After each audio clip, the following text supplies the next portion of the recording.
When women stick together, powerful things can happen. You may not like Marjorie Taylor Greene, but she is standing firm on this one, taking on President Donald Trump, demanding the release of the Epstein files. I stand with these women. I stand with rape victims. I stand with children who are in terrible sex abuse situations, and I stand with survivors of trafficking and those that are trapped in sex trafficking.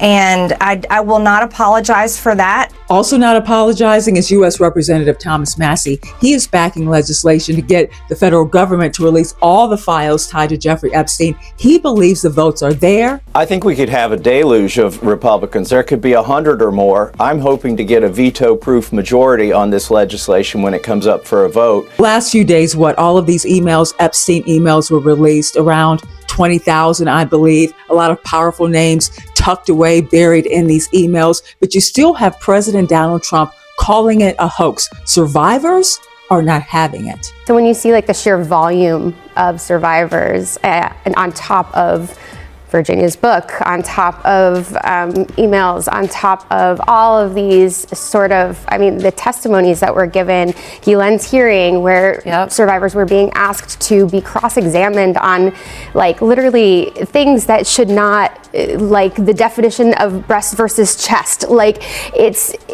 We've been under a microscope to such a degree that to now call it a hoax at this point, still after all of this, I just don't know what else he needs or what else the public needs to understand that this is real.